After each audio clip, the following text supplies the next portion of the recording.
Sterling was working as a lawyer at the House of Representatives at the time. The story is a horror of how Congress operates. The quality of like Sotheby's auction, I'll see, I'll raise you, I'm tougher, I'm meaner. In my 9 years working for the Congress, this is the only time we wrote legislation in such haste and without careful consideration. From 1920 to 1970, the rate of incarceration in the United States was level.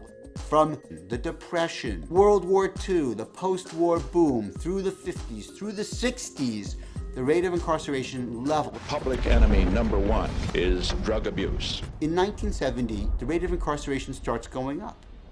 And it has not stopped going up for a half century.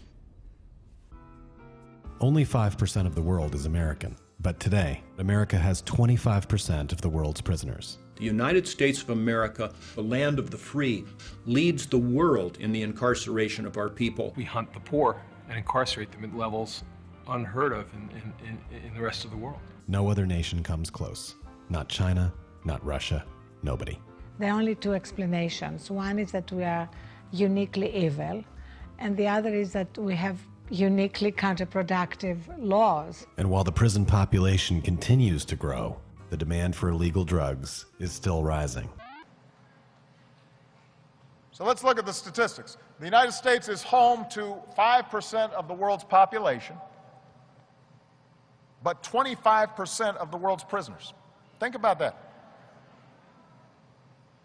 Our incarceration rate is 4 times higher than China's. We keep more people behind bars than the top 35 European countries combined.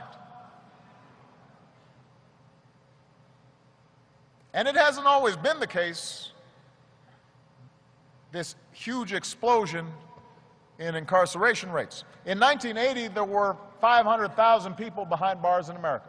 500,000 people in 1980. I was in college in 1980. Many of you were not born in 1980, that's okay. I remember 1980, 500,000. Today, there are 2.2 million. It has quadrupled since 1980.